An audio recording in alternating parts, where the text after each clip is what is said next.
ಬೆಂಗಳೂರು ಮಂಗಳೂರು ರೈಲು ಮಾರ್ಗದಲ್ಲಿ ಭೂಕುಸಿತ ಆಗಿದೆ.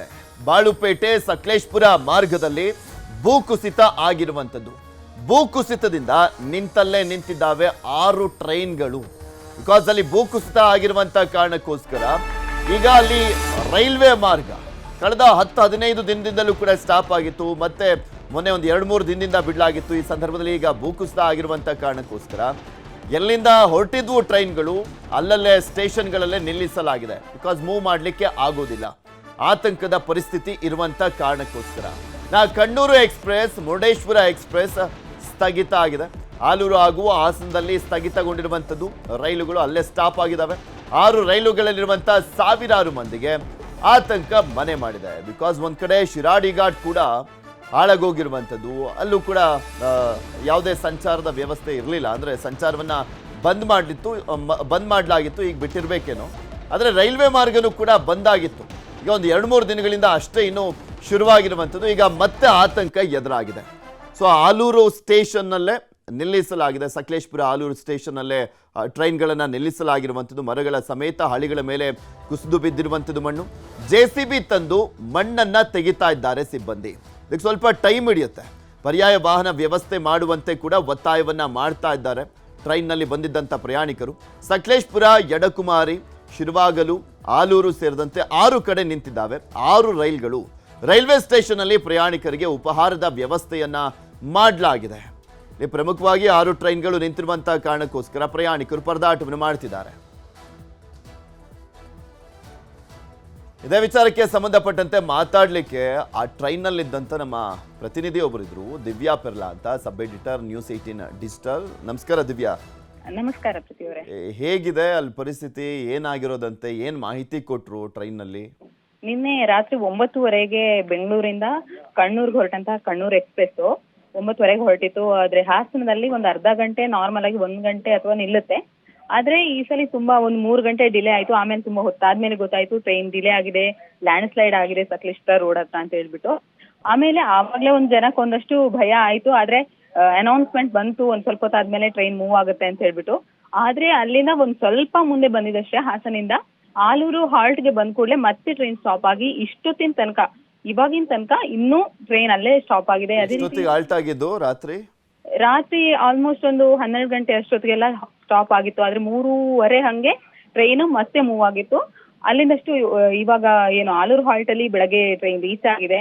ಒಂದಷ್ಟು ಜನ ವೇಟ್ ಮಾಡಿದ್ರು, 1 ಗಂಟೆ, ಒಂದ್ ಅರ್ಧ ಗಂಟೆ ಎಲ್ಲ ವೇಟ್ ಮಾಡಿದ್ರು. ಆಮೇಲೆ ಇನ್ನು ಅರ್ಜೆಂಟ್ ಆಗಿರುವಂತಹ ಪ್ಯಾಸೆಂಜರ್ಸ್ ಇಳಿದು ತಕ್ಷಣ ಇಲ್ಲೇ 1 ಕಿಲೋಮೀಟರ್ ದೂರದಲ್ಲಿ ಆಲೂರು ಬಸ್ ಸ್ಟಾಪ್ ಇದೆ, ಅಲ್ಲಿಂದ ಹೋಗಿ ಬಸ್ ಮೂಲಕ ಪ್ರಯಾಣಿಸ್ತಾ ಇದ್ದಾರೆ. ಇನ್ನೊಂದಷ್ಟು ಟ್ರೈನಲ್ಲಿ ಇವಾಗ ಸಾವಿರಾರು ಜನ ಇರೋದ್ರಿಂದ ಜನರಿಗೆ ಬೇಕಾದಂತಹ ನೀರಿನ ಮತ್ತೆ ಸ್ನಾಕ್ಸ್ ಏನಿದೆ, ಬಿಸ್ಕೆಟ್ಸ್ ಪ್ಯಾಕೆಟ್ಸ್, ಅದನ್ನೆಲ್ಲ ಇಲ್ಲಿ ಡಿಸ್ಟ್ರಿಬ್ಯೂಟ್ ಮಾಡ್ತಾ ಇದ್ದಾರೆ. ಅದೇ ರೀತಿ ಇನ್ನೂ ಡಿಲೇ ಆಗಿರೋ ಕಾರಣ ಬ್ರೇಕ್ಫಾಸ್ಟ್ ಅನ್ನ ಕೂಡ ತಂದು ಇಲ್ಲಿ ಡಿಸ್ಟ್ರಿಬ್ಯೂಟ್ ಮಾಡ್ತಾ ಇದ್ದಾರೆ. ಹಾಗೆ ಜನ ಏನಂತ ಹೇಳಿದ್ರೆ ಇವಾಗ ಬಸ್ ಅಲ್ಲಿ ಹೋಗ್ಬೇಕಾ ಅಥವಾ ಟ್ರೈನ್ ಅಲ್ಲೇ ಹೋಗ್ಬೇಕಾ, ಎಷ್ಟೊತ್ತಿಗೆ ಟ್ರೈನ್ ಮೂವ್ ಆಗ್ಬೋದು ಅಂತ ಹೇಳುವಂತ ಅದ್ರ ಬಗ್ಗೆ ಏನಾದ್ರು ಕ್ಲಾರಿಟಿ ಕೊಡ್ತಿದಾರ ಅಲ್ಲಿ? ಈಗ ಅಧಿಕಾರಿಗಳು ಇರ್ತಾರೆ, ಪೊಲೀಸ್ ಇರ್ತಾರೆ ಅಲ್ಲಿ ಆಲೂರು ಸ್ಟೇಷನ್ ಅಲ್ಲಿ, ಅವ್ರನ್ನೇನಾದ್ರು ಕೇಳ್ತಾ ಇದಾರ? ಸಹಜವಾಗಿ ಕೇಳ್ತಾ ಇರ್ತಾರೆ ಪ್ರಯಾಣಿಕರು ಎಷ್ಟೊತ್ತಾಗ್ಬೋದು ಏನು ಅಂತ. ಆದ್ರೆ ಜನ ಕೇಳ್ತಾ ಇದಾರೆ. ಇಲ್ಲಿ ನೋಡಿದ್ರೆ ಏನಂತ ಹೇಳಿದ್ರೆ ಅವ್ರಿಗೂ ಕೂಡ ಇಲ್ಲಿರುವಂತಹ ಅಫಿಷಿಯಲ್ಸ್ ಏನಿದ್ದಾರೆ ಅವ್ರಿಗೂ ಕೂಡ ಒಂದು ಕ್ಲಾರಿಟಿ ಇಲ್ಲ. ಇಷ್ಟೊತ್ತಿಗೆ ಮೂವ್ ಆಗ್ಬೋದು, ಇಷ್ಟೊತ್ತು ಏನು ಇನ್ನು ಅಲ್ಲಿ ಕ್ಲಿಯರೆನ್ಸ್ ಮಾಡಕ್ ಇಷ್ಟ ಟೈಮ್ ಬೇಕಾಗ್ಬೋದು ಅಂತ ಹೇಳಿ ಅವ್ರಿಗೂ ಐಡಿಯಾ ಇಲ್ಲ.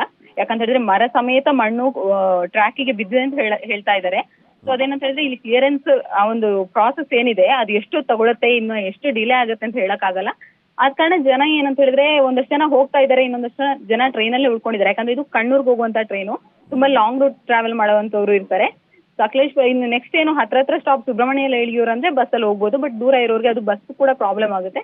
ಹಾಗಾಗಿ ತುಂಬಾ ಜನ ಟ್ರೈನಲ್ಲೇ ಉಳ್ಕೊಂಡಿದ್ದಾರೆ ಇವಾಗ. ಇಲ್ಲಿ ಆಕ್ಚುಲಿ ಮರ ಏನಾದ್ರೂ ಹಳಿ ಮೇಲೆ ಬಿದ್ದಿದ್ರೆ ಅದನ್ನ ಬೇಗ ಕ್ಲಿಯರ್ ಮಾಡಿಬಿಟ್ಟು ಮೂವ್ ಮಾಡಿಸಿರೋರು. ಬಟ್ ಭೂಕುಸಿತ ಆಗಿರೋದ್ರಿಂದ ಅಲ್ಲಿ ಒಂದ್ಸಲಿ ಟ್ರಯಲ್ ಅಂಡ್ ಎರರ್ ಕೂಡ ಆಗುತ್ತೆ. ಒಂದ್ಸಲಿ ಓಡಿಸ್ಬಿಟ್ಟು ಆಮೇಲೆ ಹೋಗ್ಬೋದಾ, ಈಗ ಸೇಫ್ ಇದೆಯಾ ಅನ್ನುವಂಥದ್ದು ಬೇರೆ ಚೆಕ್ ಮಾಡ್ತಾರೆ. ಹಂಗಾಗಿ ಇನ್ನೂ ಡಿಲೇ ಆಗ್ಬೋದೇನೋ ಅಲ್ಲಿ. ಹೌದು, ಇನ್ನೂ ಡಿಲೇ ಆಗುವಂತ ಚಾನ್ಸಸ್ ಇದೆ. ಯಾಕಂತ ಹೇಳಿದ್ರೆ ನಿನ್ನೆನೆ ಏನು ಲೈಟ್ ಆಗಿ ಲ್ಯಾಂಡ್ ಸ್ಲೈಡ್ ಆಗಿತ್ತು. ನೈಟ್ ಆದ ಕೂಡ್ಲೇನೆ ಟ್ರೈನ್ ಅನ್ನ 3 ಅವರ್ಸ್ ಸ್ಟಾಪ್ ಮಾಡಿದ್ರು ಆಲ್ಮೋಸ್ಟ್. ಯಾಕಂತ ಹೇಳಿ ಅದೊಂದು ಸೇಫರ್ ಝೋನ್ ಅಲ್ಲೇ ಇಟ್ಟಿದ್ರು, ಟ್ರೈನ್ ಅನ್ನ ಮೂವ್ ಮಾಡ್ಲೇ ಇಲ್ಲ. ಮುರುಡೇಶ್ವರ ಎಕ್ಸ್ಪ್ರೆಸ್ ಕೂಡ ಹಿಂದೆನೆ ಇತ್ತು, ಅದನ್ನು ನಿಲ್ಸಿದ್ರು, ಇದನ್ನು ನಿಲ್ಸಿದ್ರು, ಕಣ್ಣೂರ್ ಎಕ್ಸ್ಪ್ರೆಸ್ ಅನ್ನು ಸ್ಟಾಪ್ ಮಾಡಿದ್ರು. ಸೊ ಈಗೇನಂತ ಹೇಳಿದ್ರೆ ಮತ್ತೆ ಲ್ಯಾಂಡ್ ಸ್ಲೈಡ್ ಆಗಿರೋದ್ರಿಂದ ಅದು ಹೆಚ್ಚಾಗಿ ಆಗಿದ್ಯಾ ಅಥವಾ ತುಂಬಾ ಸಿವಿಯರ್ ಆಗಿದ್ಯಾ, ಟ್ರೈನ್ ಮೂವ್ ಮಾಡೋದು ತುಂಬಾ ಡೇಂಜರಸ್ ಆಗಿರುತ್ತೆ ಈ ಸಿಚುವೇಶನ್ ಅಲ್ಲಿ ಅನ್ನೋ ಕಾರಣದಿಂದಾನೇ ಟ್ರೈನ್ ಅನ್ನ ಸೇಫ್ ಒಂದು ಕನ್ಸರ್ನ್ ಇಂದ ಸ್ಟಾಪ್ ಮಾಡಿದ್ದಾರೆ. ಆಲೂರು ಹಾಲ್ಟ್ ಏನಿದೆ ಅಲ್ಲಿ ಬಂದ್ಬಿಟ್ಟು ನಿಂತಿದೆ, ಬೆಳಗ್ಗೆನೆ ಬಂದಿದೆ, ಇಲ್ಲಿಂದ ಮೂವ್ ಆಗ್ತಾ ಇಲ್ಲ. ಅನೌನ್ಸ್ಮೆಂಟ್ ಮಾಡ್ತಾ ಇರ್ತಾರಲ್ಲ ಅವಾಗ ಅಲ್ಲೇನು ಅನೌನ್ಸ್ಮೆಂಟ್ ಆಗ್ತಿಲ್ವಾ ಇವಾಗ?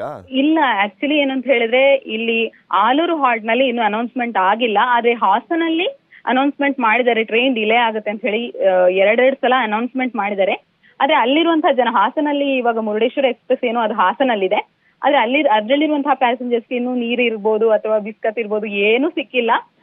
ಇನ್ನೊಂದು ಏನಂತ ಹೇಳಿದ್ರೆ ಟ್ರೈನ್ ಒಂದಷ್ಟು ಟೈಮ್ಗೆ ನೀರು ಕೂಡ ಸ್ಟಾಪ್ ಆಗುತ್ತೆ. ಸೊ ಅದೊಂದು ಪ್ರಾಬ್ಲಮ್ ಆಗುತ್ತೆ. ಕುಡಿಯೋ ನೀರಿಗಿರ್ಬೋದು, ಅದೆಲ್ಲ ಇನ್ನು ವಾಶ್ರೂಮ್ ಯೂಸ್ ಮಾಡೋರ್ಗಿರ್ಬೋದು, ಅದೆಲ್ಲ ಪ್ರಾಬ್ಲಮ್ ಆಗುತ್ತೆ. ಬಟ್ ಇಲ್ಲಿ ಆಲೂರು ಹಾಲ್ಟ್ ಅಲ್ಲಿ ಪರವಾಗಿಲ್ಲ, ಜನರಿಗೆ ಬೇಕಾದನ್ನ ಕೊಡ್ತಾರೆ. ಮೇ ಬಿ ಬೇಗ ನಿಮಗೆ ಮೆಸೇಜ್ ಕೊಡುವಂತ ಕೆಲಸ ಆಗುತ್ತೆ ಅನ್ಸುತ್ತೆ, ಬಿಕಾಸ್ ಆ ಟ್ರೈನ್ ನಿಂತಿರುವಂತ ಕಾರಣಕ್ಕೋಸ್ಕರ. ನೋಡೋಣ ಏನಾಗುತ್ತೆ ಅಂತ. ಧನ್ಯವಾದ ದಿವ್ಯಾ, ನ್ಯೂಸ್ 18ಗೆ ಮಾಹಿತಿಯನ್ನು ಕೊಟ್ಟಿದ್ದಕ್ಕೆ. ಸೊ ನಿಮಗೆ ದೃಶ್ಯಾವಳಿಗಳಲ್ಲಿ ತೋರಿಸ್ತಾ ಇದ್ವಿ, ಅಲ್ಲಿ ಊಟವನ್ನು ಕೊಡ್ಲಾಗ್ತಾ ಇದೆ. ಯಾಕೆಂದರೆ ರಾತ್ರಿಯಿಂದ ಇದ್ದಾರೆ ಅಲ್ಲೇ ಪ್ರಯಾಣಿಕರು. ಸೊ ಹೀಗಾಗಿ ಅವರಿಗೆ ಊಟದ ವ್ಯವಸ್ಥೆಯನ್ನು ಮಾಡಲಾಗಿದೆ, ನೀರಿನ ವ್ಯವಸ್ಥೆಯನ್ನು ಮಾಡಲಾಗಿದೆ. ಇನ್ನು ಎಷ್ಟೊತ್ತಾಗುತ್ತೆ ಅನ್ನುವಂಥದ್ರ ಬಗ್ಗೆ ಅಲ್ಲಿರುವಂಥ ಅಧಿಕಾರಿಗಳಿಗೂ ಕೂಡ ಮಾಹಿತಿ ಇಲ್ಲ ಅಂತ ಹೇಳಲಾಗ್ತದೆ. ಬಿಕಾಸ್ ಅದನ್ನು ಹೇಳಲಿಕ್ಕೆ ಆಗೋದಿಲ್ಲ, ಇನ್ನೊಂದು 2 ಗಂಟೆ 3 ಗಂಟೆ ಅಂತ ಹೇಳಲಿಕ್ಕೆ ಆಗೋದಿಲ್ಲ, ಭೂಕುಸಿತ ಆಗಿರುವಂಥ ಕಾರಣಕ್ಕೋಸ್ಕರ. ಏನಾದರೂ ಬರೀ ಮರ ಬಿದ್ದಿದ್ರೆ ಅದನ್ನು ಬೇಗ ತೆರವು ಮಾಡಿಬಿಟ್ಟು ಮೂವ್ ಮಾಡಿಸ್ತಾ ಇದ್ರು. ಆದರೆ ಭೂಕುಸಿತ ಆಗಿರುವಂಥ ಕಾರಣಕ್ಕೋಸ್ಕರ ಅದು ಅಷ್ಟು ಈಸಿ ಅಲ್ಲ. ಮೂವ್ ಮಾಡಿಬಿಟ್ರೆ ಎಲ್ಲಿ ಏನಾಗ್ಬಿಡುತ್ತೆ ಅನ್ನುವಂಥ ಭಯ ಇರುತ್ತೆ. ಒಂದು ಕ್ಲಿಯರೆನ್ಸ್ ಕೊಟ್ಬಿಟ್ರೆ. ಚಿಕ್ಕಮಗಳೂರಿನ ಹಲವೆಡೆ ಗುಡ್ಡ ಕುಸಿತದ ಆತಂಕ ಇದೆ. ಮುಳ್ಳಯ್ಯನಗಿರಿಯಲ್ಲಿ ಇಂದು ಅಧಿಕಾರಿಗಳು ಪರಿಶೀಲನೆಯನ್ನ ಮಾಡಲಿದ್ದಾರೆ. ಅಪಾಯಕಾರಿ ಸ್ಥಳಗಳಲ್ಲಿ ಜಿಯೋಲಾಜಿಕಲ್ ಸರ್ವೆಯನ್ನ ಕೂಡ ಮಾಡಲಾಗತ್ತೆ. ಇದು ರಾಜ್ಯದ ಅತ್ಯಂತ ಎತ್ತರದ ಶಿಖರ ಮುಳ್ಳಯ್ಯನಗಿರಿ. ಇಂದು ಅಧಿಕಾರಿಗಳು ಅಲ್ಲಿ ಪರಿಶೀಲನೆಯನ್ನ ಮಾಡಲಿದ್ದಾರೆ. ಅಲ್ಲಿ ಅಪಾಯಕಾರಿ ಸ್ಥಳಗಳನ್ನು ಅವರು ಫೈಂಡ್ ಔಟ್ ಮಾಡಲಿದ್ದಾರೆ. ಅಪಾಯಕಾರಿ ಸ್ಥಳಗಳಲ್ಲಿ ಜಿಯೋಲಾಜಿಕಲ್ ಸರ್ವೆಯನ್ನು ಮಾಡಲಾಗುತ್ತೆ. ಆ ಸ್ಥಳಕ್ಕೆ ಹೋಗಿ ಭೇಟಿಯನ್ನು ನೀಡಿ ಪರಿಶೀಲನೆ ಮಾಡ್ತಾರೆ ಅಧಿಕಾರಿಗಳು. ಚಂದ್ರದ್ರೋಣ ಪರ್ವತದ ಸಾಲಿನಲ್ಲೂ ಕೂಡ ಪರಿಶೀಲನೆ ಮಾಡಲಾಗುತ್ತೆ. 16 ಕಡೆ ಗುಡ್ಡಗಳ ಮಣ್ಣಿನನ್ನ, ಅಂದರೆ ಇಲ್ಲಿ ಮಣ್ಣನ್ನು ಪರಿಶೀಲನೆ ಮಾಡ್ತಾರೆ. 88 ಕಡೆ ಅಪಾಯಕಾರಿ ಸ್ಥಳಗಳು ಅಂತ ಸರ್ವೆಯನ್ನು ಮಾಡಲಾಗಲಿದೆ. ಇಲ್ಲಿ 88 ಅಪಾಯಕಾರಿ ಸರ್ವೆ ಸ್ಥಳಗಳು ಮುಂಚೆ ಗುರುತಿಸಲಾಗಿತ್ತಲ್ಲ, ಅಲ್ಲಿ ಮತ್ತೊಮ್ಮೆ ಸರ್ವೆಯನ್ನು ಮಾಡಿ ಈಗ ಹೇಗಿದೆ ಪರಿಸ್ಥಿತಿ, ಅದು ಸೇಫಾ, ಹೇಗೆ, ಏನು, ಎತ್ತ ಅನ್ನುವಂಥದ್ರ ಬಗ್ಗೆ ಅವರೊಂದು ವರದಿಯನ್ನು ಕೊಡಲಿದ್ದಾರೆ. 3 ದಿನಗಳ ಕಾಲ ಜಿಯೋಲಾಜಿಕಲ್ ಸರ್ವೆ ಆಫ್ ಇಂಡಿಯಾ ತಂಡದಿಂದ ಪರಿಶೀಲನೆಯನ್ನು ಮಾಡಲಾಗುತ್ತೆ. ಅಪಾಯದ ಮುನ್ಸೂಚನೆ ಇದ್ದರೆ ಜನರ ಸ್ಥಳಾಂತರಕ್ಕೆ ಸೂಚನೆಯನ್ನು ನೀಡಲಾಗುತ್ತೆ. ಯಾವಾಗ ಕೇರಳದ ವಯನಾಡಿನಲ್ಲಿ ಸಂಭವಿಸಿರುವಂಥ ಒಂದು ಘೋರ ದುರಂತ ಇಡೀ ದೇಶಕ್ಕೆ ಒಂದು ಎಚ್ಚೆತ್ತುಕೊಳ್ಳುವಂತೆ ಎಚ್ಚರಿಕೆಯ ಕರೆಗಂಟೆಯ ರೀತಿಯಲ್ಲಿ ಕಾಣಿಸ್ತಾ ಇರುವಂಥದ್ದು. ಹಾಗೆ ಈ ಕರ್ನಾಟಕ ಭಾಗದಲ್ಲೂ ಕೂಡ ಕೆಲವು ಪಶ್ಚಿಮ ಘಟ್ಟ ಪ್ರದೇಶನೇ ಆಗಿರುವಂಥ ಹಿನ್ನೆಲೆಯಲ್ಲಿ ಇದ್ರ ಬಗ್ಗೆ ಪರಿಶೀಲನೆ ಮಾಡಬೇಕಾಗುತ್ತೆ. ಅಲ್ಲಿರುವಂಥವ್ರಿಗೂ ಕೂಡ ಎಚ್ಚರಿಕೆಯಿಂದ ಇರಬೇಕು ಅನ್ನುವಂಥ ನಿಟ್ಟಿನಲ್ಲಿ ಸೂಚನೆ ಕೊಡಬೇಕಾಗುತ್ತೆ. ಸ್ಥಳಾಂತರ ಮಾಡಬೇಕು ಅನ್ನಂಗಿದ್ರು ಕೂಡ ಮಾಡಬೇಕಾಗುತ್ತೆ. ಸೊ ಹೀಗಾಗಿನೇ ಜಿಯೋಲಾಜಿಕಲ್ ಸರ್ವೆ ಆಫೀಸರ್ಗಳು ಚೆಕ್ ಮಾಡ್ತಾ ಇದ್ದಾರೆ.